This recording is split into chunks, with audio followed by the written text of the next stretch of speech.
अच्छा जी सर, एक छोटा सा इलस्ट्रेशन हम लेके चलते हैं, बोर्ड पे लिखना मेरे बच्चों, अब एक मुकम्मल इलस्ट्रेशन में लेके चलूँगा, ठीक है। आहिस्ता आहिस्ता उसमें मैं चीज़ें डालूंगा, उसको अच्छे तरीके से आपने देखना है। देखिए हमने एक पेमेंट करनी है, ठीक है। हमने एक इलस्ट्रेशन के मैं 4-5 वेरिएंट्स निकालूंगा, ठीक है। हमने एक पेमेंट करनी है 50,000 US डॉलर्स की, ठीक है।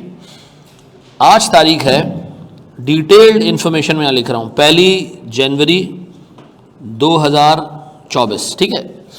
आज मैं जाता हूँ एक्सचेंज और मैं कहता हूँ जी मुझे 50,000 डॉलर्स की पेमेंट करनी है 31 मार्च को। आंखें खोल के देखिएगा, ठीक है। अच्छा, मार्केट में ना इस वक्त जनवरी फ्यूचर भी चल रहा है, वो कब मैच्योर होगा? 31 जनवरी को। हमने कहा नहीं वो नहीं चाहिए हमें, तो हमें पैसे चाहिए कब है? फरवरी फ्यूचर भी चल रहा है, उसके पैसे कब चाहिए, कब मिलेंगे? नहीं, हमें कब चाहिए? हमें तो मार्च का चाहिए ना, तो हम कौन सा फ्यूचर लेंगे? तो एक वक्त में आपको मार्केट में कई महीनों के फ्यूचर्स नज़र आ रहे होंगे, ठीक है जी। कि अगर आपको 31 जनवरी को डॉलर्स चाहिए, उसका भी फ्यूचर अवेलेबल है, 28 फेब का भी अवेलेबल है, 31 मार्च का भी अवेलेबल है। लेकिन एक प्रॉब्लम है, आपको अगर 27 जनवरी को पैसा चाहिए, 28 से फेब को 17 फेब को पैसा चाहिए, 25 मार्च को पैसा चाहिए, आपके पास जो है फ्यूचर अवेलेबल नहीं है। फ्यूचर सिर्फ और सिर्फ मंथ एंड का होता है। किसका होता है? मंथ एंड का होता है। अगर आपको ऐसी ऑकवर्ड डेट के ऊपर कोई पैसे चाहिए तो फिर आप क्या करें? फिर आप फॉरवर्ड में जाएं। तो पहली लिमिटेशन हमारे पास फ्यूचर की क्या आ गई?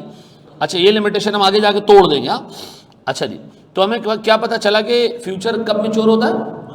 सर मंथ एंड में। अच्छा, पाकिस्तान में जो स्टॉक फ्यूचर्स होते हैं ना, वो महीने के आखिरी जुमेरात को मैच्योर होते हैं। वो डेट कोई भी पड़ जाए, मंथ के लास्ट थर्सडे को, ठीक है जी। हर एक मार्केट का अपना नॉर्म होता है। करेंसी मार्केट में आमतौर पे फ्यूचर्स कब सेटल होते हैं? मंथ एंड पे सेटल होते हैं। डन। अब मुझे बताओ मैं कौन सा फ्यूचर लूँ? अच्छा, मैंने देखा जी स्पॉट चल रहा है, गौर से सुनना, ₹260 264 पर US डॉलर, ऐसा। अच्छा जी, फिर हमारे पास है मार्च फ्यूचर, ये चल रहा है भैया 270 रुपीज़ का। डन। अब बताओ अगर मैं एक डॉलर ख़रीदता हूँ मार्च फ्यूचर्स में तो मुझे कितने का पड़ रहा है? ये बात समझ आ रही है? अच्छा, ये स्पॉट से आगे क्यों है ये रेट? इसका मतलब है मार्केट इज़ एक्सपेक्टिंग कि डॉलर आगे जाके क्या होगा? महंगा होगा। तो इस वजह से फ्यूचर में डॉलर क्या मिल रहा है? 270 रुपये का मिल रहा है। हमने आज एक एग्रीमेंट किया फ्यूचर बाय। फ्यूचर बाय का मतलब मैंने 50,000 डॉलर्स बाय करने, तो मुझे पता चला कि जी फ्यूचर का जो कॉन्ट्रैक्ट साइज़ है ना, कॉन्ट्रैक्ट साइज़, ये मुझे पता चला फ्यूचर का कॉन्ट्रैक्ट साइज़ है 10,000 डॉलर्स। कितने? उसने कहा जी एक कॉन्ट्रैक्ट 10,000 डॉलर्स का, दो कॉन्ट्रैक्ट 20,000 डॉलर्स के, तीन कॉन्ट्रैक्ट 30,000 डॉलर्स के, चार कॉन्ट्रैक्ट 40,000 डॉलर्स के, 5। तो आप एक काम करें, 5 कॉन्ट्रैक्ट बाय कर लें, ठीक है जी। फ्यूचर्स में डॉलर 718, 524, 719 इस तरह नहीं मिलता, 624 इस तरह नहीं मिलता। क्या मिलता है? एक लॉट में मिलता है, ठीक है जी। तो हमारे पास फ्यूचर की एक और लिमिटेशन आ गई कि एक तो मंथ एंड पे मैच्योर होता है, दूसरा लॉट्स में मिलता है, खुली क्वांटिटी नहीं है, ठीक है जी। अच्छा, वैसे फॉरेन करेंसी का जो फ्यूचर मार्केट में अवेलेबल होता है वो होता है 62,500 डॉलर्स। प्रैक्टिकली कितना? 62,500 और 31,750। ये दो क्वांटिटीज़ मिलती हैं। अगर आपको अजीबो गरीब लग रहा है, लेकिन ये एक सेट नॉर्म है मार्केट का, 62,500 और इसका हाफ, ये मिलते हैं। हम यहाँ क्या अज्यूम कर रहे हैं कि हमारे लॉट साइज़ क्या है? 10,000। तो हमें डॉलर मिलेगा कितने का? 10,000 डॉलर्स का ब्लॉक मिलेगा। 9,000 नहीं मिलेंगे, 11,000 नहीं मिलेंगे, 14,000 नहीं मिलेंगे, 15,000 नहीं मिलेंगे। You have to buy either 10,000, 20,000, 30,000, 40,000 और 50,000। अच्छा, हमें चाहिए कितने? अच्छा, अगर हमें 51,000 चाहिए होते तो फिर मजबूरन हमें 50,000 लेने पड़ते, और अगर हमें 58,000 चाहिए होते तो फिर हमें मजबूरन थोड़ा सा ज़्यादा लेना पड़ता। तो फ्यूचर की एक और लिमिटेशन आ गई। ये एक पर्टिकुलर स्टैंडर्ड साइज लॉट में जो है ना यहाँ चीज़ें मिलती हैं, ये खुली क्वांटिटी यहाँ पर नहीं मिलती है। ऐसा। अब बताओ मेरी क्वांटिटी मुझे मिल जाएगी? हैं, एग्जैक्ट मैच कर जाएगी? कितनी? सर 10,000 डॉलर्स के मैं कितने कितने वो ख़रीद रहा हूँ 5, और एक कितने का ख़रीद रहा हूँ। जब ख़रीदूँगा तो पैसे जेब से जाएंगे या आएंगे? जब जाएंगे तो जाएंगे ना, तो मैं इसको क्या कर रहा हूँ, नेगेटिव में लिख रहा हूँ कितना, 13। अब बताओ मेरा कॉन्ट्रैक्ट है क्या? मेरा कॉन्ट्रैक्ट आज 1 जनवरी को यह है कि मैं 31 मार्च को आऊँगा, मैं 13.5 मिलियन दूंगा और मैं $50,000 ले लूँगा। ये कॉन्ट्रैक्ट है मेरा। चला गया मैं घर पे, घर चला गया मैं। आऊँगा कब अब मार्केट में? 31 मार्च पे। 31 मार्च पे मैं आया ना, तो 31 मार्च पे रेट चल रहे थे, गौर से सुनना, स्पॉट चल रहा था 290,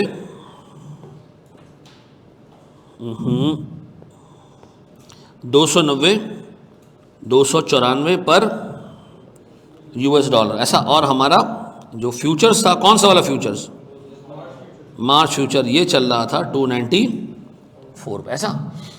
अब बताओ, मैं जब मार्केट में घुसूंगा ना, ब्रोकर मेरे से पूछेगा नहीं कि सर वो आपने कल एक कॉन्ट्रैक्ट किया था जिसमें आपने डॉलर बाय किए थे, उसका क्या करें। वो खुद क्लोज कर देगा इसको। क्या करेगा? मैच्योरिटी पे खुद क्लोज कर देगा। मार्केट ही क्लोज कर देता है उसको। कैसे क्लोज करता है? आप इसको फ्यूचर सेल के थ्रू क्या कर देगा, वो क्लोज कर देगा। $10,000 कितने, 5 इंटू 294। अब बताओ, जब तुमने एक चीज 270 की खरीदी है और 294 की बेच रहे हो, तो तुम्हें कितने कितने रुपए मिलने वाले? देखें जरा, अमाउंट मिल कितनी रही है, 14.7 मिलियन। अब बताओ मेरे पास 14.7 मिलियन के बाद कितने का गेन हुआ? 12 लाख रुपए तुम्हें ब्रोकर उसी वक्त हाथ में दे देगा। ना तुम्हें डॉलर्स देगा, ना तुमसे पैसे लेगा, सिंपल 12 लाख रुपए दे देगा और कहेगा वो गेट है, यहां से जाओ और निकल जाओ। अब बताओ मैं क्या करूंगा? मैं बाहर निकला और मैं सीधा गया कहां पर? डीलर के पास। डीलर से मैंने सर स्पॉट पे क्या किया, $50,000 लिए। किस रेट के?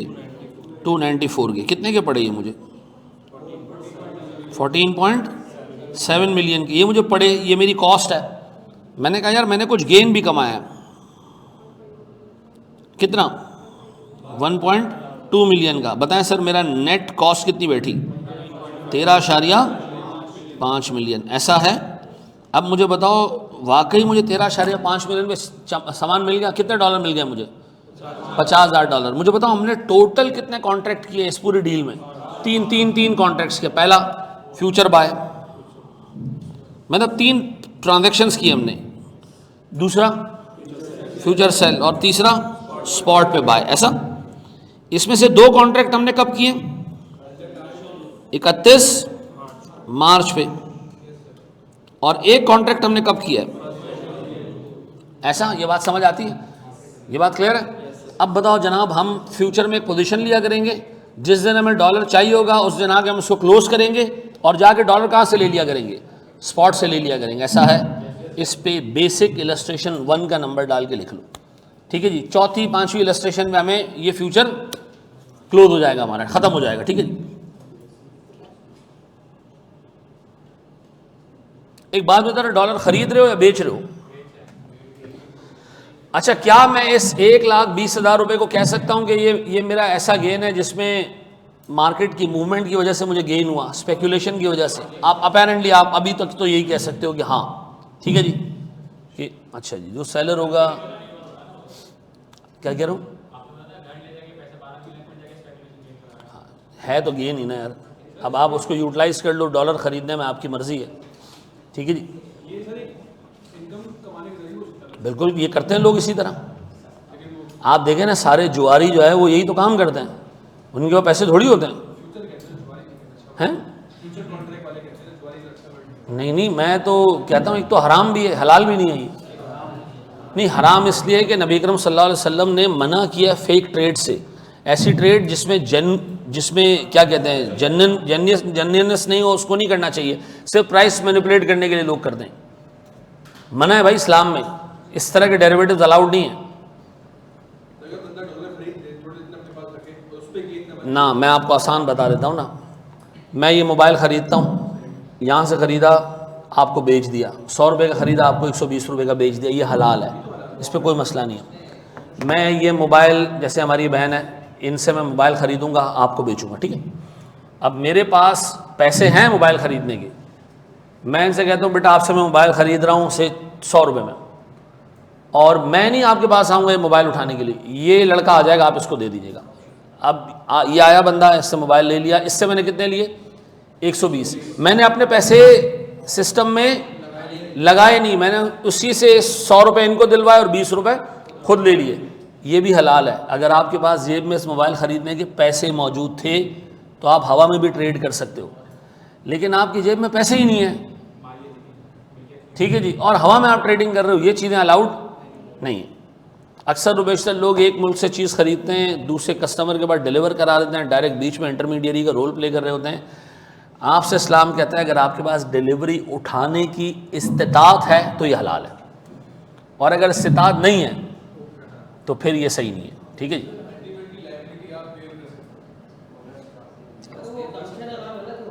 किसका? देखो, एक चीज़ होती है कमीशन का काम, एक चीज़ होती है अपनी बुक्स पे रिस्क लेना। मैं अगर एक बंदे से इन्वेंट्री उठा रहा हूँ, दरमियान में टूट फूट गई, किसकी जिम्मेदारी? अगर मेरी जिम्मेदारी तो फिर मैं मालिक हूँ। मालिक बनने के लिए तो मुझे पैसे चाहिए, पैसे तो हैं नहीं। अगर मैं एक बंदे को ये कहूँ कि यार इससे सामान उठेगा, इसके पास आएगा, मैं जिम्मेदार ही नहीं हूँ, सिर्फ बायर और सेलर को मिलाने का काम कर रहा हूँ, कमीशन का काम, ये हलाल है। लेकिन आप अपनी ओनरशिप में एक चीज़ उठा रहे हो, फिजिकल डिलीवरी आपके पास नहीं आ रही है, आप डायरेक्ट दूसरे को पहुँचा रहे हो, पैसे भी नहीं है आपके पास, आप ख़ुद को मालिक दिखा रहे हो, ये चीज़ मज़हब में अलाउड नहीं है। क्या चीज़?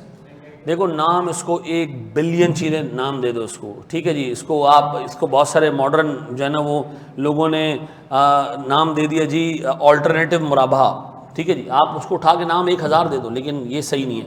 देखिए, नबी अकरम सल्लल्लाहु अलैहि वसल्लम ने ये करने को ऐसे मना नहीं किया है। ऑब्जेक्टिव क्या था कि ऐसी डील्स ना हो जिसमें ओनर के पास पैसा नहीं और वो डील करने जा रहा है, इसको कहते हैं फेक ट्रेड्स। इससे क्या होता है? प्राइस मैनिपुलेट होती है, एक चीज़ की वैल्यू बढ़ना शुरू हो जाती है खामखा। एक मिठाई की दुकान पे आप खड़े हो जाओ, मुझे 500 किलो मिठाई चाहिए, ठीक है जी, और दूसरा आपका बंदा आके खड़ा हो जाए, मुझे 800 किलो मिठाई चाहिए, क्या होगा सर? रेट बढ़ना शुरू हो जाएगा चीज़ का। अच्छा, पैसे हमारी जेब में 1 रुपया नहीं है, बस हमारा इरादा ये है कि यहाँ से मिठाई उठेगी, किसी दूसरे को हम बेच देंगे, पैसे हमारे पास नहीं है। स्टैंड कहता है यार ये चीज़, अच्छा पैसे जेब में पड़े हुए ना और आप हवा में ट्रेड करते हो, इसको मज़हब मना नहीं करता। कहते हैं ठीक है, कोई मसले नहीं है, आपके पास इतनी इस्तिताअत है। देखो, प्राइस मैनिपुलेट करना हराम है। अच्छा, इस पे जो है ना वो अब मज़ीद अगर किसी के सवाल है ना तो मैं आपको एक आलिम का नंबर दे दूँगा, आप उससे कांटेक्ट कर लीजिएगा। अगर आप सुन्नी हैं तो सुन्नी आलिम भी मौजूद है, आप शिया हैं तो शिया आलिम भी मौजूद है, ठीक है जी। आप जिस मसलक के उस मसलक का आलिम मौजूद है, ठीक है जी। अहले हदीस वाले थोड़े से टफ़ रहेंगे, बोरी कम्युनिटी थोड़ी सी टफ़ रहेगी। ये 2 लोग थोड़े जो है वो ट्रेड में हराम हलाल का बहुत ज़्यादा ख्याल रखते हैं।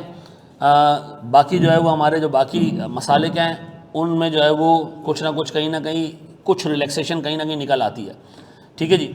लेकिन बोरी कम्युनिटी सूद के मामले में अमेजिंग है ना, नो कॉम्प्रोमाइज़ भाई, ये मैं आपको बता रहा हूँ। बहुत रेयर आपको कोई बोरी कम्युनिटी का बंदा मिलेगा जो बैंक में काम करता होगा।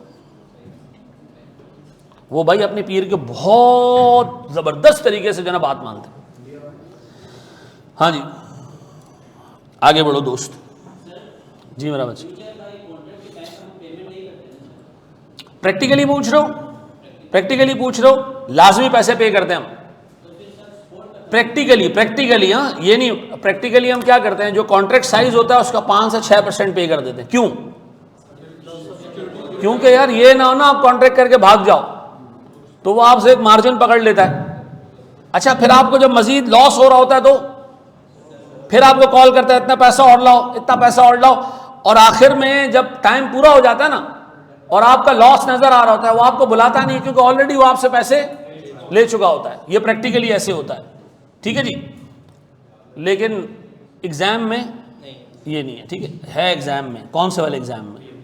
BFD में। वो कहेगा जी इतना लॉस हो गया है तो ये मार्जिन कॉल कर लें। अच्छा, मार्जिन का पैसा कहाँ से लाएंगे हम? वो हम लोन लेंगे, फिर उसके सूद का भी पैसा होगा, वो भी इस कॉस्ट में डलेगा। अभी आपके कोर्स में इतना कॉम्प्लेक्स सिनेरियो, मासूम सा फ्यूचर है, जाके लेना है, पहली तारीख को घर जाके सो जाना है, जिस दिन डॉलर चाहिए उस दिन आंखें मलते हुए उठना है, पहले इस मनूस को क्लोज करना है, फिर जाके स्पॉट पे खरीद देना, खत्म जी। अभी तो पहले पेमेंट करते तो स्पॉट पे पेमेंट कर रहे हो तो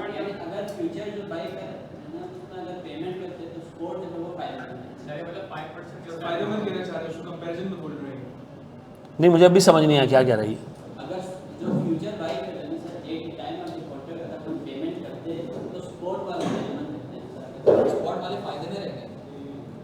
स्पॉट वाले फायदे में रह गए, ये पूछ रहे हो?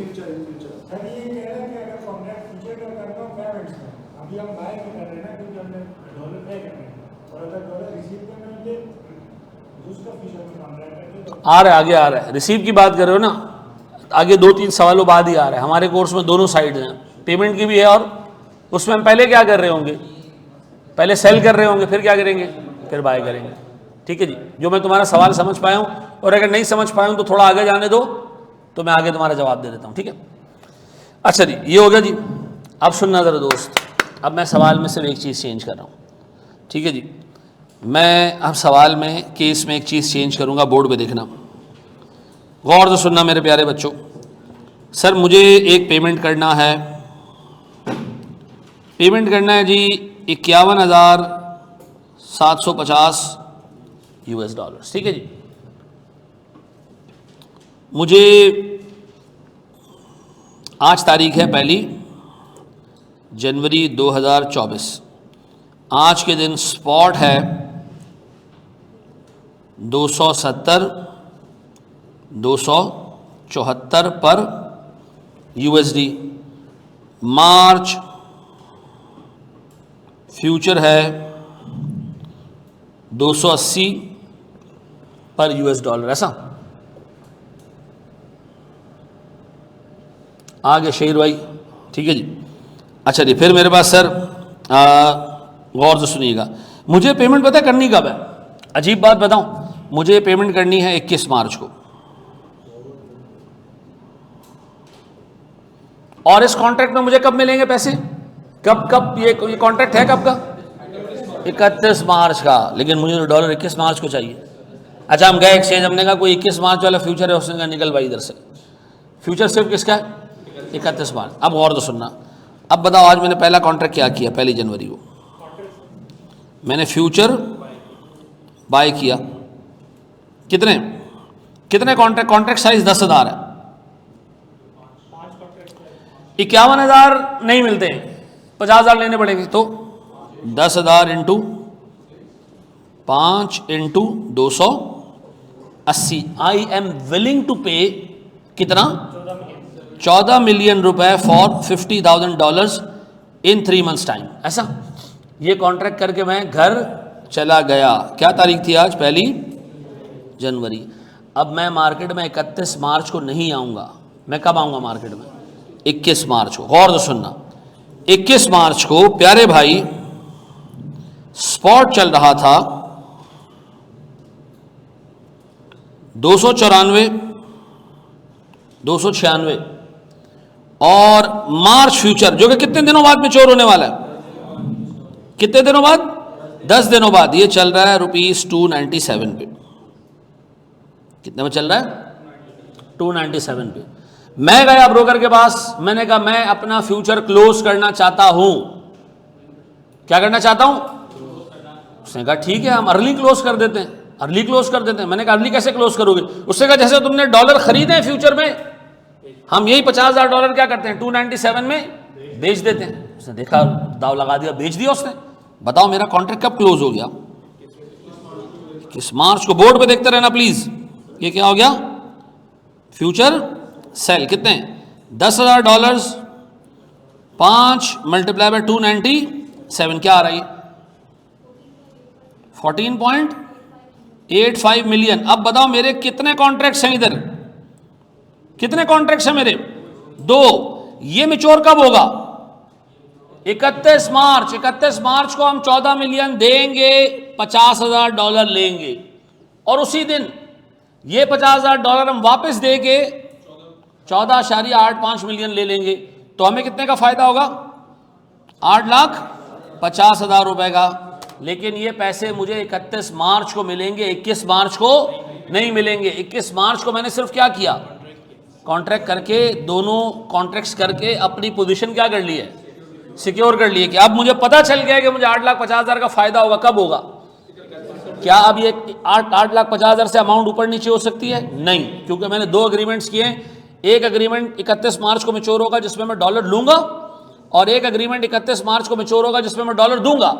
और मुझे पूरी की दोनों डील्स के ऊपर कितने का फायदा हो रहा है? 8.5 लाख रुपए का।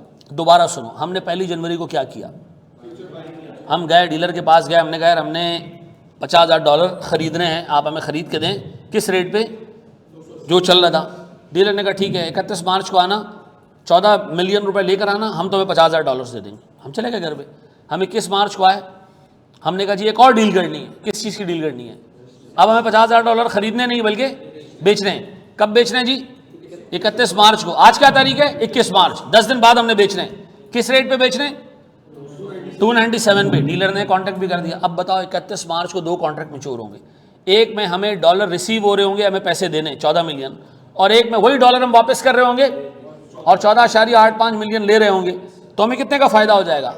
क्या ये फायदा हमें आज 21 मार्च को होगा या 31 मार्च को? लेकिन इसकी अमाउंट लॉक हो गई है।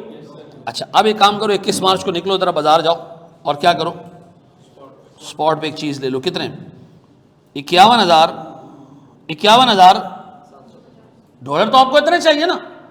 आप लो जाके 51,750 US डॉलर्स। कितने के? 296 के। क्या बनता है देखो जरा पैसा, 15.3। ये आपको पैसे अभी के अभी देने। लेकिन आपको याद है कि मुझे फ्यूचर में क्या हुआ है, ये थोड़े दिनों बाद ये पैसे क्या हो जाएंगे, मिल जाएंगे। कितने दिनों बाद? 10 दिनों बाद। बताओ इफेक्टिवली मुझे 14.46800 मुझे 51,750 US डॉलर्स इतने रुपए के पड़ गए। ऐसा? अब बताओ फायदा क्या हुआ इसका। अगर मैं ये फ्यूचर का काम नहीं करता ना, मुझे आज 51,750 डॉलर्स इतने रुपए के पड़ते। फ्यूचर की वजह से मुझे क्या हो गया, 8.5 लाख का फायदा हो गया, जिसकी वजह से मेरी कॉस्ट क्या हो गई, कम हो गई। ऐसा? तो अगर आपको स्पॉट मार्केट पे चीज़ महंगी मिल रही होगी तो फ्यूचर मार्केट में आपको क्या हो जाएगा, गेन हो जाएगा, जिससे आपकी इफेक्टिव कॉस्ट क्या हो जाएगी। अब इसका मतलब मुझे समझ आ गया कि क्वांटिटी कुछ भी हो, मैं फ्यूचर में थोड़ी बहुत अमाउंट एडजस्ट करके, 51,000 चाहिए थे ना, हमने क्या कर लिया, 50,000 पे कर दिया। 31 मार्च को का फ्यूचर है, हमें कब चाहिए हिसाब किताब, 21 को। तो आप 21 को आके क्या कर देना, इसको क्लोज आउट कर देना और जाके स्पॉट पे अपने डॉलर्स खरीद लेना। देखिए, आपको फ्यूचर कभी भी एक परफेक्ट हेज नहीं देगा, लेकिन आपको एटलीस्ट फ़ायदा ज़रूर हो जाएगा। डॉलर जो आपको वैसे महंगे पड़ते, फ्यूचर की वजह से क्या होगा, सस्ते पड़ेंगे। लेकिन फॉरवर्ड की तरह एकदम प्रिसाइज एग्जैक्ट डेट पे, एग्जैक्ट रेट पे, एग्जैक्ट क्वांटिटी नहीं मिलेगी। फ्यूचर के अंदर आपको एग्जैक्ट डेट पे, एग्जैक्ट रेट पे, एग्जैक्ट क्वांटिटी नहीं मिलेगी। तो मुझे बताओ, इसको देखते हुए तुम्हें क्या लग रहा है, which derivative is a better derivative? Forward. Forward, हमेशा फॉरवर्ड। क्यों? आपको आपकी प्रिसाइज डेट पर एग्जैक्ट क्वांटिटी आज के एग्जैक्ट रेट पे मिल जाएगी। क्या आपको डे 1 पे पता था कि आप इवेंचुअली इतने रुपए के डॉलर्स लोगे?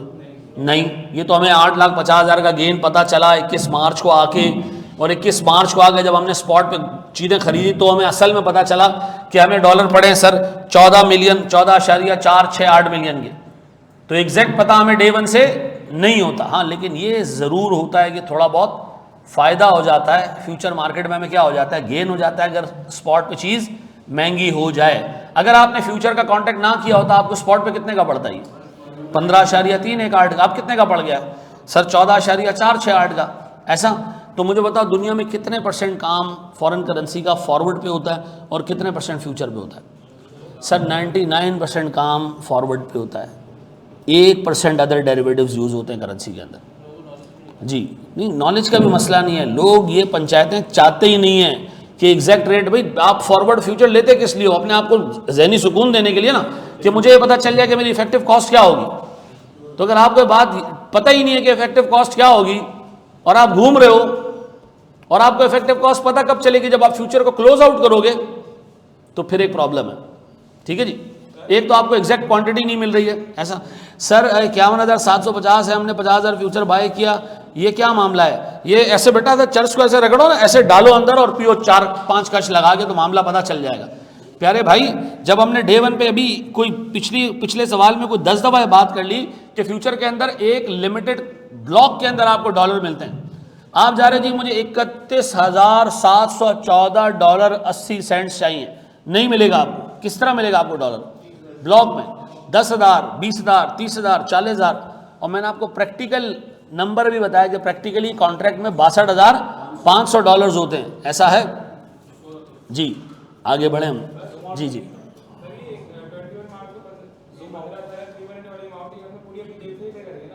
कौन से वाले? हाँ हाँ हाँ, ये हम जेब से पे करेंगे, फिर हम जाके इंतजार करेंगे कितने दिन का, 9 दिन का, 10 दिन का, उसके बाद हमें 8,50,000 रिसीव होगा। क्या चीज? अच्छा सुनो मेरी बात सुनो, मुझे जिस दिन पेमेंट करना है मैं उस दिन क्या अपने सप्लायर को कह सकता हूँ तो थोड़े दिन वेट कर ले कि डॉलर का रेट इधर उधर हो जाए, मुझे फायदा हो जाए? फायदा नहीं है ना।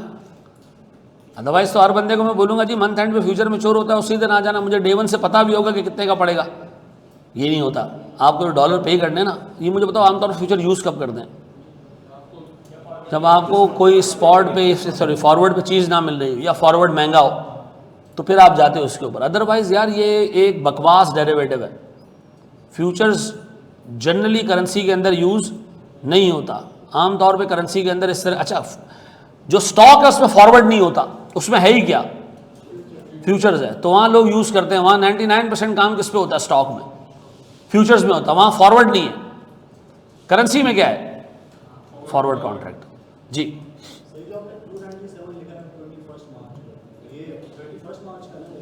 नहीं,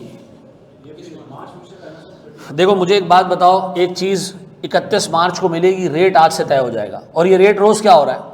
तब्दील हो रहा है। आगे जाके चेंज भी होगा, हमें थोड़ी चेंज हो गए। भाई मुझे एक बात बताओ ना, मैंने डे 1 के ऊपर यार 280 रुपये के डॉलर खरीदे, मैं मार्च 31 तक वेट करूं, ये डॉलर का रेट कहां से कहां पहुंच गया होगा? मुझे कितने में मिलेगा?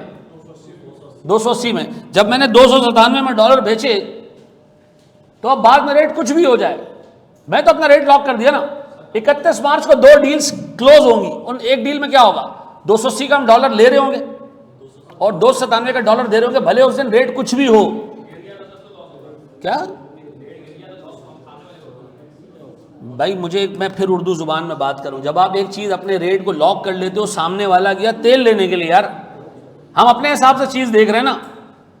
आज मिसाल के तौर पर एक मंडी लग जाए बाहर और वो बकरे बेच रहा हो कि जी बकरा ईद का बकरा चाहिए, तो आज जो है ना वो रेट तय कर लें और बकरा ईद की शाम को आगे ले जाएं, यानी चांद रात को ले जाएं। आपने उसको कहा जी मुझे एक बकरा चाहिए 60,000 रुपये में, रेट तय हो गया, बकरा आपने जो है वो हिसाब किताब ताड़ लिया कि जी इतने किलो का होना चाहिए। आप पहुंचे जी बकरा ईद की रात को, उसने कहा जी आपको पता मार्केट तो इतनी चढ़ गई है, आपने उसको एक चढ़ा के चमाट चढ़ानी है। क्यों? मैंने पहले रेट किस लिए तय किया था भाई? तुमने तो फ्यूचर के कॉन्सेप्ट के बेड़ा गर्क कर दिया यार।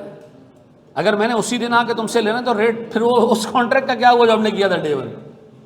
ऐसा है यार। इसको प्यारे भाई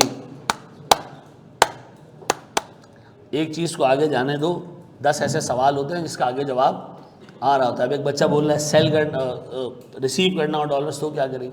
आगे आ रहा है, रुक जाओ, आगे आ रहा है मेरा भाई। 1750 डॉलर का फिर हम क्या करेंगे? कुछ नहीं करेंगे। भाई मुझे एक बात बताओ, गौर तो सुनो, ये बाय सेल क्यों किया था? खुदा की कसम सिर्फ ये प्रॉफिट लेने के लिए किया था, बस ये गेन लेने के लिए किया था। अच्छा कोई बंदा 60,000 डॉलर लेना चाहे तो ले ले, मर्जी है उसकी। अब एक चीज नोट कर लो, ये ज्यादा गेन आ गया, ये उल्टे तरफ चला जाता ना रेट, तो लॉस हो जाता। इसलिए लोग क्या करते हैं, जो आप आस पास होता है ना उसी वैल्यू पे रहते हैं। नहीं तो बंदा $1,00,000 ले ले, तो ये गेन क्या हो जाएगा, स्पेकुलेशन गेन हो जाएगा। ठीक है जी। अब अगर डॉलर का गिरना शुरू हो जाए तो स्पॉट पे तो तुम्हें चीज सस्ती पड़ जाएगी, लेकिन फ्यूचर में क्या हो जाएगा, तुम्हें लॉस हो जाएगा। तो फ्यूचर कॉन्ट्रैक्ट क्या करता है, जहां आपको स्पॉट पे नुकसान हो रहा होता है तो कुछ गेन वेन क्रिएट करके दे देता है कि ले भाई तेरी कॉस्ट कम हो जाए। लेकिन अगर तुम्हें स्पॉट पे ही फायदा होना शुरू हो जाए तो फ्यूचर तुम्हारे लिए नुकसान क्रिएट कर देगा। वो कहेगा मैं लेवल करने आ गया हूं बेटा, आ जाओ जरा। मैं सट्टा बोल रहा हूं, हम आगे जाएं, चलो। हैं क्या चीज़ यार, देखो ये प्रैक्टिकल चीज़ें, मैं इसका जवाब नहीं देना चाह रहा। ठीक है जी। एक चीज़ कहलाती है लीप्स। लीप्स ऐसे फ्यूचर होते हैं जिसमें मेच्योरिटी एक्सटेंड की जा सकती है। नहीं पढ़ो उसमें, अभी ये देख लो पहले। आपके कोर्स में इतना सा फ्यूचर है। पहले दिन जाओ, कांटेक्ट करो, घर जाके सो जाओ। जिस दिन डॉलर चाहिए आके क्या करो, क्लोज आउट करो, स्पॉट पे खरीद लो, बस खत्म, दैट इज इट। ऐसा इन लोगों की अर्निंग के सामने वाले का लॉस। हाँ, एक चीज़ याद रखो प्यारे भाई, एक चीज़ हमने जब CFA पढ़ा था ना, हमने डेरिवेटिव के चैप्टर में पहली लाइन क्या पढ़ी थी, derivative is a zero sum game. या आप गूगल पे सर्च करो, बड़ी ज़बरदस्त पंच लाइन है, derivative is a zero sum game. एक का गेन है, दूसरे का लॉस है। एक बकरा आपने खरीदा 60,000 का, ठीक है जी, उस दिन आप पहुंचे बकरा 90,000 का है, आपको कितने का पड़ गया, 30,000 सस्ता पड़ गया। जो बेचने वाला है नुकसान हो गया। वो अगर मार्केट में बेचता तो उसको क्या हो जाता, फायदा हो जाता। तो डेरिवेटिव एक का फायदा है, दूसरे का नुकसान। ऐसा तो ये जो 8,50,000 का फायदा हुआ हमें, ये हमने किसी की नमाज पढ़ाई होगी तो हमें 8,50,000 का फायदा हुआ। ऐसा आगे बढ़े हम दोस्त। आए मेरे बच्चों, एक और सवाल। तुम्हारे कोर्स में ना इतना सा फ्यूचर है, आपको इसको डिटेल में पढ़ना है। जैसे ही आपका कैफ ख़त्म हो, अब्बू से 20,000 रुपये लो, आके मेरा BFD का कोर्स परचेस करो। ठीक है जी। उसमें 40 क्लासेस में हमने डेरिवेटिव कवर किया। ठीक, 40 क्लासेस में हमने कवर किया। 1.5-पौने 2 घंटे की क्लास है। मज़े से, तसल्ली से, सुकून से आके आप डेरिवेटिव पढ़ें। ठीक है जी। हैं फ्यूचर में ख़रीद लो कोर्स, हैं। अच्छा, रिपोर्ट पे देखो दोस्त, क्या कह रहे हो। नहीं, अल्लाह का शुक्र है कि BFD में अब जो नंबर ऑफ़ स्टूडेंट्स अपीयर होते हैं वो तकरीबन 3-3.5 हैं, और हमारे पास वक्त 1500 के करीब लोग हैं। तो आधी मार्केट इस वक्त हमारे पास है।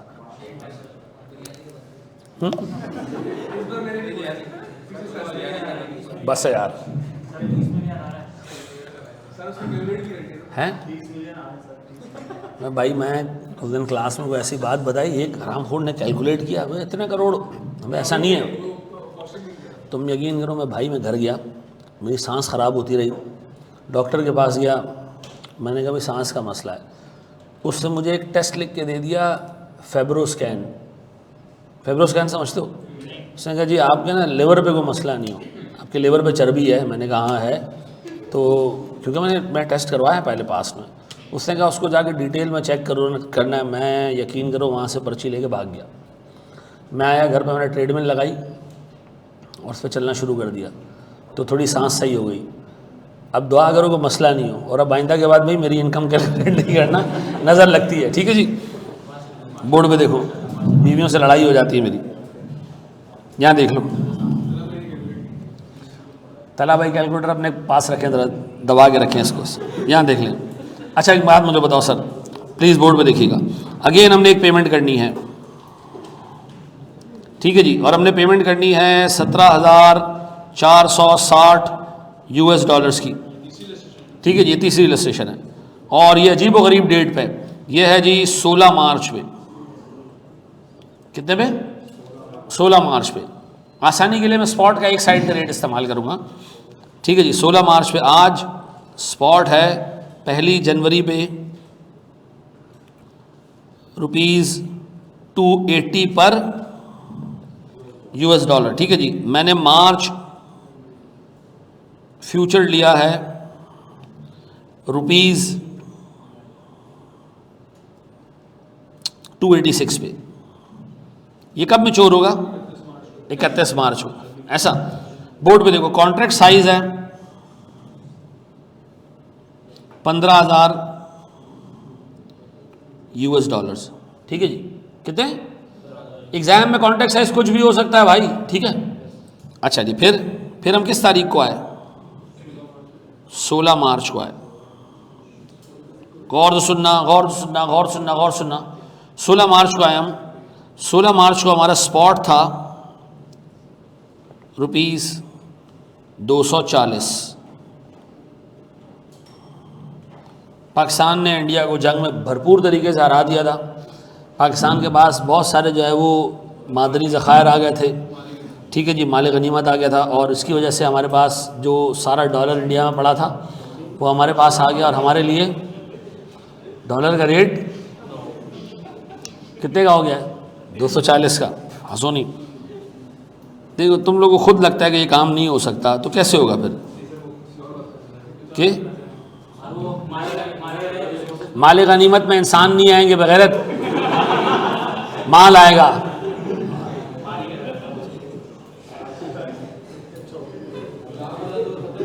मैंने 2 रेट मुझे इसलिए नहीं दिए कि मैंने कहा आसानी के लिए।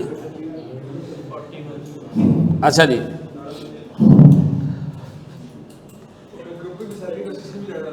हैं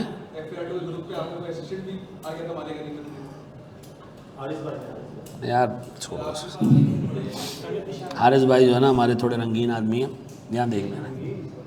हाँ, लेकिन ये माशाल्लाह सारे असिस्टेंट मेरे बहुत बहुत तेज़ बच्चे, हल्के बच्चे नहीं हैं माशाल्लाह, ठीक है जी। हाँ, मैं आपको बता रहा हूँ, पढ़ने में और नॉलेज कॉन्सेप्ट्स में ये मेरे बच्चे हैं, मुझे पता है इनका क्या लेवल है। दोनों माशाल्लाह बहुत अच्छे हैं, अब्दुल्ला भी, हारिस भी, मुजम्मिल जो अभी नया हमारा असिस्टेंट है, इसे 2 अटैम्प्ट में माशाल्लाह कैफ पास किया है, ठीक है जी। तो अल्लाह इसको भी हिम्मत दे भाई। अच्छा एक बात बताओ, यहाँ रुको, मुझे बताओ डे 1 पे स्पॉट और फ्यूचर में गैप कितना था? 6 का गैप था। टाइम पीरियड कितना था? 3 महीने है ना, 3 महीने थे ना गैप। अभी एक मैं बता रहा हूँ, एक जो है ना वो मुत्तु स्वामी कहीं मरा हुआ पड़ा होगा, वो जागेगा, कहेगा ये क्या हुआ, यहाँ जाग जाओ। कितने का गैप है डे 1 पे? 6 रुपये का। ये जो गैप होता है ना स्पॉट और फ्यूचर में, ये आहिस्ता आहिस्ता डिमिनिश होता है। पेपर में बाज़ औक़ात वो कहता है कि basis diminishes on straight line basis. तो मुझे खुद एक बात बताओ, जो गैप 3 महीनों में 6 रुपये का है, वक्त गुजरने के साथ साथ जब अभी 16 मार्च को तुम पहुंचोगे, अभी भी कितने दिन बाकी है? आधा महीना बाकी है। तो बताओ ये कितना गैप रह गया होगा? 1 रुपये का गैप रह गया होगा। क्यों? 6 रुपये का गैप था और 3 महीने का गैप है, तो 2 रुपये पर मंथ गैप खत्म हो रहा होगा। अब आखिरी 15 दिन रह गया, आधा महीना रह गया, तो गैप कितना रह गया होगा? तो ये उसूलन कितना होना चाहिए? ऐसा अगर पेपर में नहीं दिया होगा ना, तो वो आपसे कैलकुलेट करवाएगा, जिसकी अभी हमने प्रैक्टिस करनी है, ठीक है। ये बात समझ आती है? गैप कितने का था शुरू में? अब एक अभी जाएगा चर्सी, कौन सा गैप? ये वाला गैप कितने का था? 6 का। ऐसा, और कितने महीने थे? 3 महीने थे मैच्योरिटी में, तो हर महीने गैप कितने थे? डिमिनिश होगा 2 रुपये से। तो जनवरी में 2 रुपये से गैप कम हो गया होगा, फेब में 2 रुपये से गैप कम हो गया होगा, मार्च में 2 रुपये से गैप कम होना था, लेकिन अभी आधा मार्च गुजरा है, 1 रुपये का गैप कम हुआ होगा, तो कितना रह गया होगा? 1 रुपये का गैप रिमेनिंग, तो 241 रुपये रह गए। डन। सर मुझे बताएं कि मुझे ये डॉलर इफेक्टिवली कितने के पड़े होंगे? शाबाश। अच्छा, इसमें कॉन्ट्रैक्ट कितने लूंगा मैं? 1 या 2? एक भाई, अल्लाह के वास्ते आप अच्छा कॉन्ट्रैक्ट निकालना भी सीख लो भाई। कितने डॉलर्स आपको चाहिए? 17,460। कॉन्ट्रैक्ट साइज कितने का है? क्या आ रहा है? 1 हाँ, ये अगर 1.5 से ऊपर चला जाए ना, तो 2 कॉन्ट्रैक्ट्स पे चले जाना पेपर में। ये 1.5 से नीचे हो तो एक ही कॉन्ट्रैक्ट पर रहना, ठीक है। तो जब 1.1 की जगह ऐसे लिख देना। ऐसा है मेरे बच्चों? बड़ो, इसको कॉपी करो, इसको सॉरी इसको सॉल्व करो। शाबाश मेरे प्यारे बच्चों, क्या हम आगे बढ़ें? क्या आ रहा है जी? लॉस आ रहा है इस पे? अच्छा, इस पे लॉस क्यों आया? सर रेडी में तुम्हें फायदा हो गया, सस्ता पड़ रहा है, तो फॉर फ्यूचर ने आगे जो है ना काम पूरा कर दिया। अच्छा जी, मुझे बताएं सबसे पहले फ्यूचर बाय कितने? 15,000 US डॉलर्स 286 केतरो 4.29 मिलियन। अब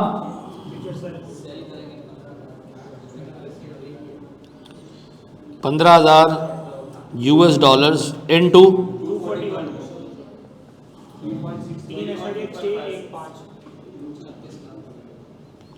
यही चाहे।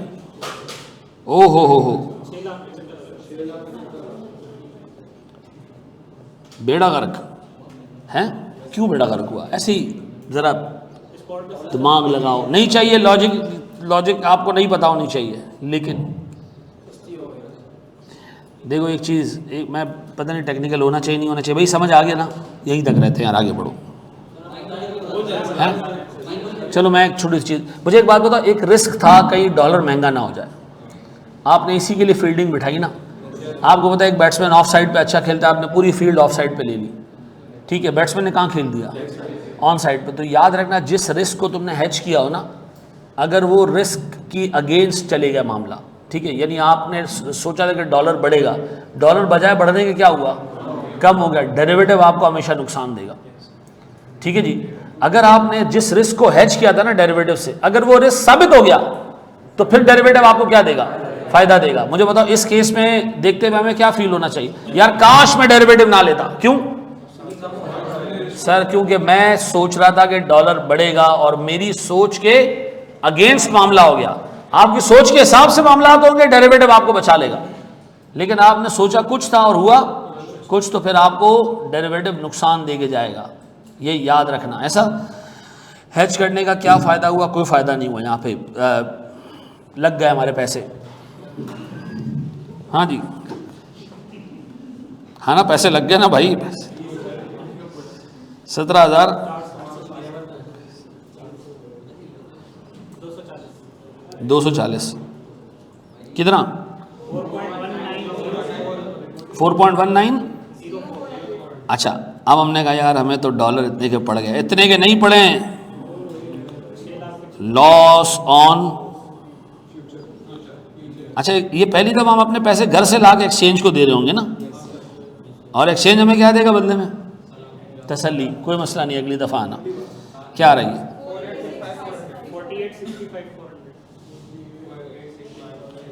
यही चाहे।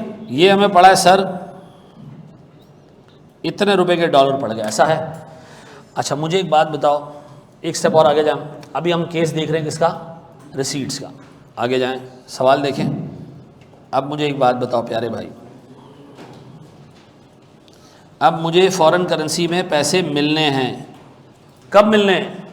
रिसीट एक्सपेक्टेड है सर 40,780 US डॉलर्स, और ये एक्सपेक्टेड रिसीट्स है हमारे पास 21 मार्च की।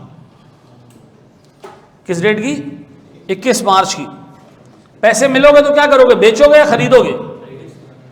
जब तुम्हें ये US डॉलर रिसीव हो रहा होगा तो करेंसी बेचोगे या खरीदोगे? और पेमेंट में क्या कर रहे थे? खरीद रहे थे। यहाँ हमने बेचना है, तो आप शुरू किससे करोगे? फ्यूचर सेल से, और उसको क्लोज आउट करोगे किससे? फ्यूचर बाय से। ठीक है जी। जो काम आपने मुस्तकबिल में जाके करना है ना, वो आज फ्यूचर मार्केट में कर लें। आपको पेमेंट के केस में डॉलर खरीदने थे ना। कब खरीदने थे? 21-22 मार्च को। आपने क्या किया? आज फ्यूचर मार्केट में खरीद लिया, और फिर जब असल खरीदने की डेट आई तो उसको क्लोज कर दिया फ्यूचर को, और असल में खरीद लिया। अब बताओ आपको ये जो डॉलर रिसीव होंगे, ये आपने बेचने हैं, क्या करो? आज बेच दो, और फिर जब असल डेट आ जाए तो उसको बाय से क्लोज करो, और इन डॉलर्स को असल में जाके बेच देना। खरीदना नहीं है मनूसों, डॉलर आ रहे हैं बेचने नशइयों। ऐसा है। जो काम आपको फ्यूचर में करना है वो आज फ्यूचर मार्केट में कर लें। आपको पेमेंट करनी थी, डॉलर क्या करने थे? खरीदने थे। आपने पहले क्या किया? फ्यूचर मार्केट में बाय किया, फिर जाके स्पॉट पे भी बाय कर लिया। आपको याद है 2 जगह बाय हो गया, तो क्या करो? फ्यूचर को क्लोज कर दो सेल से। अब बताओ आपको ये डॉलर बेचने, कब बेचने? 21 मार्च को। तो क्या करो? आज बेच दो, और फिर क्या करो? जब फिजिकली आए तब बेच देना। तो इसको फिर क्लोज आउट करने के लिए क्या करोगे? फ्यूचर बाय कर दोगे। यानी सर आप कह रहे हैं कि जब पेमेंट करना होगी तो हमारा तरीका होगा future buy and then close out with sell. और अगर हमें फ्यूचर फॉरेन करेंसी में रिसीट्स हो रही होंगी तो पहले सेल और फिर क्लोज आउट किससे, बाय से। अब बताओ जी हमारे पास जो स्पॉट है वो है 290 पर यूएस डॉलर, ऐसा। मुझे बताओ आपको रिस्क क्या होगा, क्यों फ्यूचर करना चाह रहे हो यार, कहीं डॉलर का रेट नीचे ना चला जाए, ऐसा है। बोर्ड में देखना, मार्च, बोर्ड में देखिएगा, मार्च फ्यूचर 298 पर यूएस डॉलर्स, ऐसा। अब बताइए हमारे पास कॉन्ट्रैक्ट साइज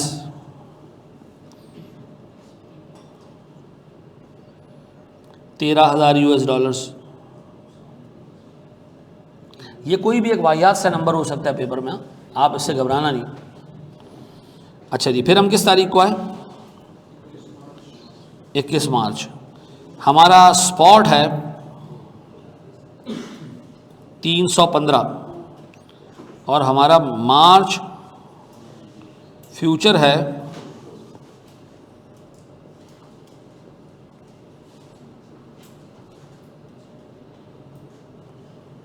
316.5।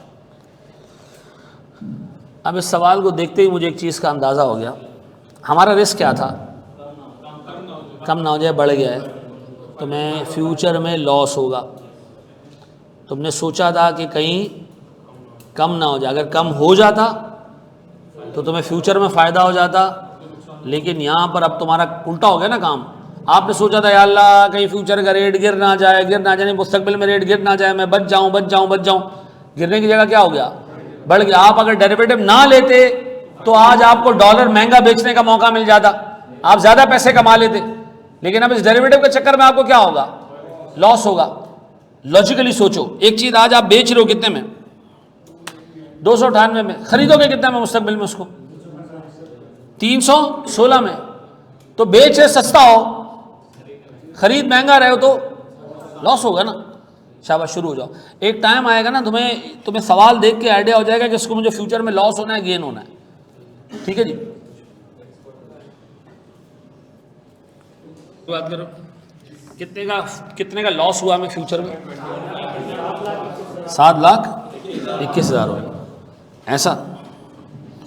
आपके एग्ज़ाम में पता है अब तक कितना मुश्किल सवाल आया, पता है एक दफ़ा फ्यूचर्स का, उसने ऐसी सवाल दिया है और मैच्योर बिल्कुल एंड पे जाके किया, आखिरी दिन, बस ये सवाल आज तक आया। यानी ये सब अर्ली मैच्योर कर रहे हैं ना, उसने बिल्कुल आगे एंड पे मैच्योर किया आखिरी दिन, और स्पॉट और उसकी प्राइस क्या हुई, सेम हुई। उसने स्पॉट की प्राइस दी और फ्यूचर की प्राइस नहीं दी, खुश हो गया यार बच्चा कुछ नहीं कर पाएगा। बच्चा भी ऐसा कोई लुल बशीर था कि वो वाकई कुछ नहीं कर पाया। बाहर निकले बहुत सारे लोग, इसमें तो फ्यूचर का रेट ही नहीं दिया है, ये क्लोज आउट कैसे करें। और मनुष्यों जब लास्ट डे पे होगा तो क्या होगा, रेट सेम होगा। आप यकीन करें, मैं सुबह इन्वेस्टमेंट प्रॉपर्टी पढ़ा रहा था बच्चों को, 3 दिन से मैं बकवास किए जा रहा हूँ कि जिस प्रॉपर्टी को मजबूरन कॉस्ट पे रखा जाए, ठीक है जी, और उसकी फेयर वैल्यू अवेलेबल नहीं हो, उसकी रेजल वैल्यू 0 रख के उसको डेप्रिशिएट करना है। क्योंकि जब आपको फेयर वैल्यू पता नहीं चल रही है मनुष्य, तो रेजल वैल्यू कैसे पता चल जाएगी। करते करते करते जब आज मैंने सुबह सवाल दिया ना, और उसमें रेजल वैल्यू को मैंने इग्नोर किया, 6 लोगों का इधर मैसेज आ गया, सर वो भूल गए।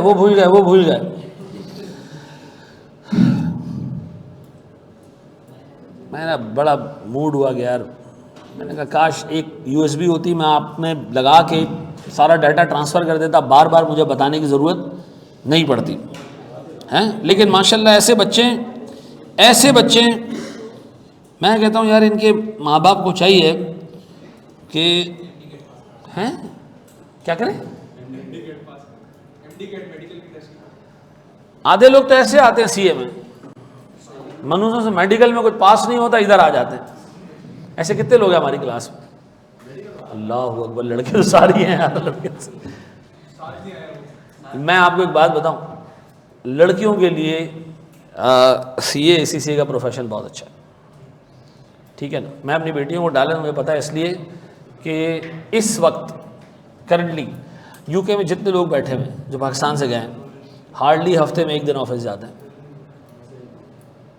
अपने होटल पे बैठ के सारा ऑडिट कर रहे हैं, वहीं से सारा हिसाब किताब कर रहे हैं।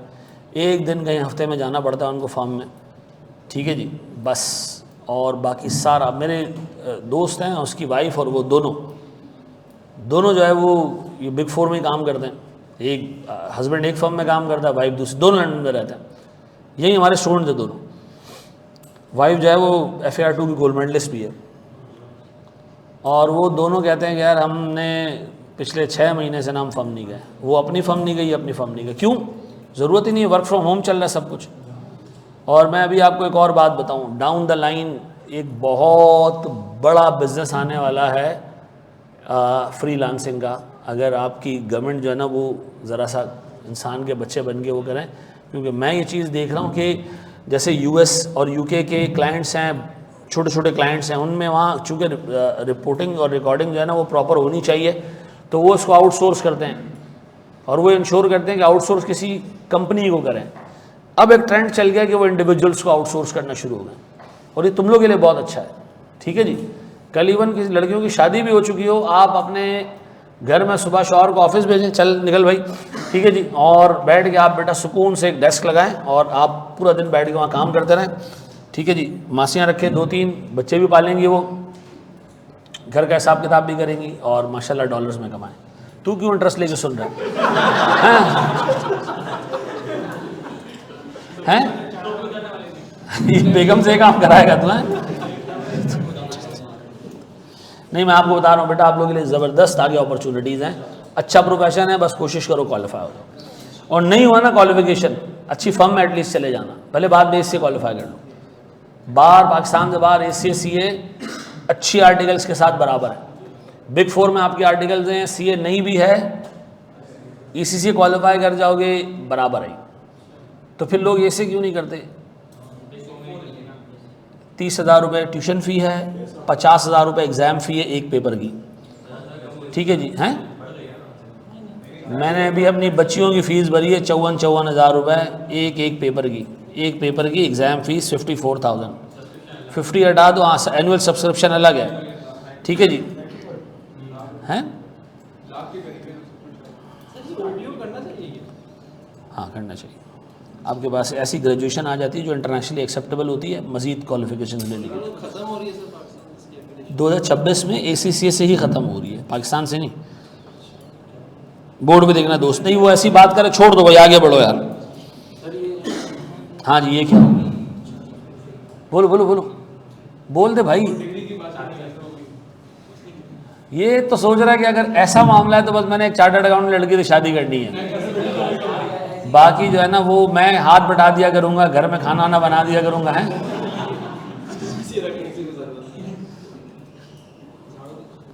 फ्यूचर सेल ना कितना जी? 13,000 के 3 कॉन्ट्रैक्ट्स ना, मल्टीप्लाई बाय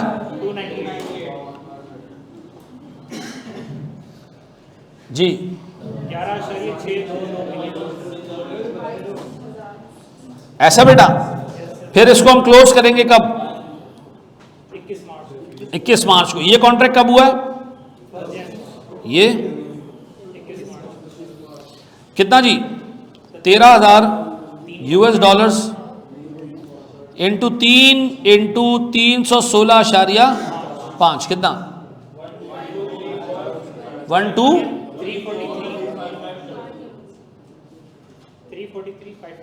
500।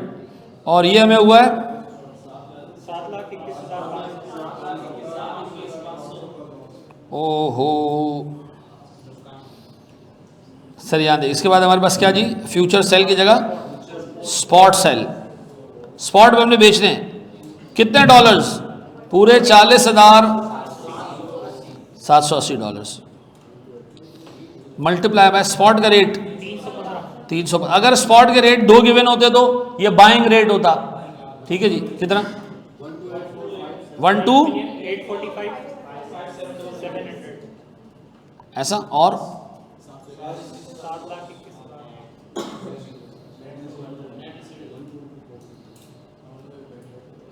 तो हमें पैसे नेट मिलेंगे कितने? 1 1212 ऐसा बेटा, अच्छा ठीक है, डन है ऐसा। ये हमारी नेट प्रोसीड्स हो गई ऐसा।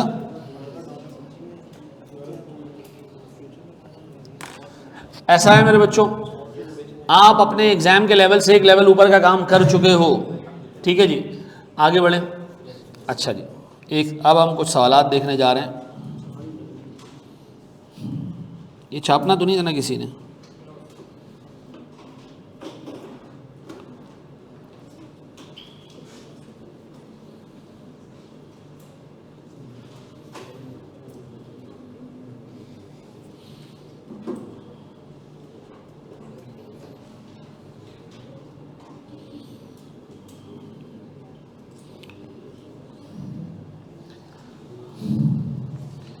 ये एक बात बताओ, यहाँ क्या ख़रीदा बेचा जा रहा है इन कॉन्ट्रैक्ट्स में?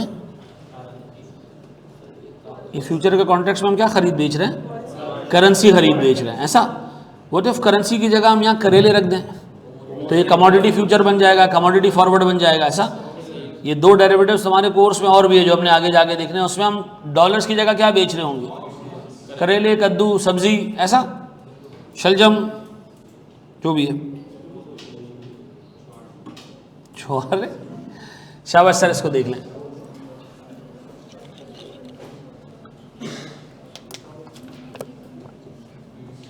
एक बात बताओ, इफेक्टिव रेट हमें कितना पड़ा?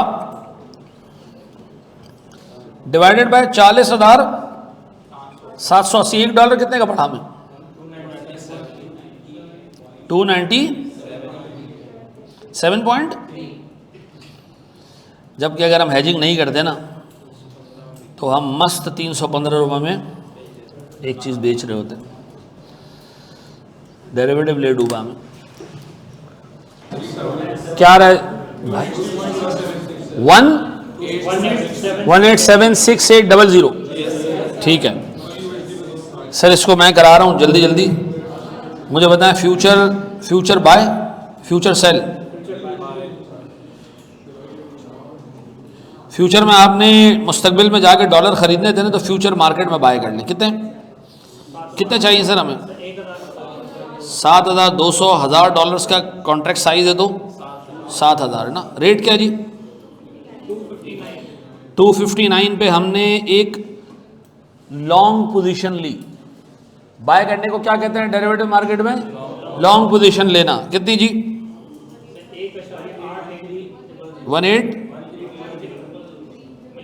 18,000,000। अब बताओ हमने इसको शॉर्ट कब किया? 7,000 इंटू फायदा हो गया सर 981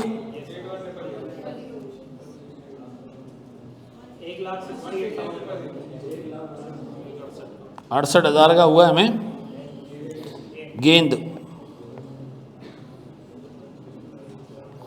अब मुझे एक बात बताएं, मेरे पास सबसे पहले स्पॉट पे बाय किया मैंने, कितना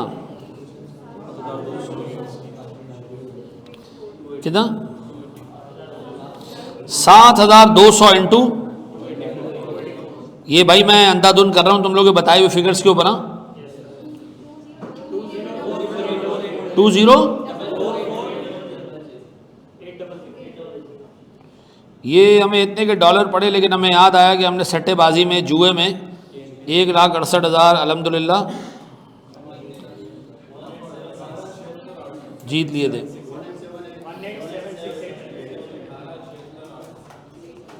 इसको अगर हम डिवाइड कर दें किससे? 7,200 से, तो हमें यह पता चल जाएगा कि हमारा इफेक्टिवली 100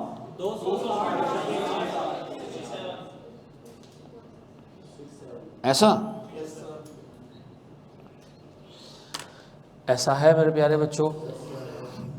जज़ाकल्लाहु खैरन। अस्सलामु अलैकुम। इसके साथ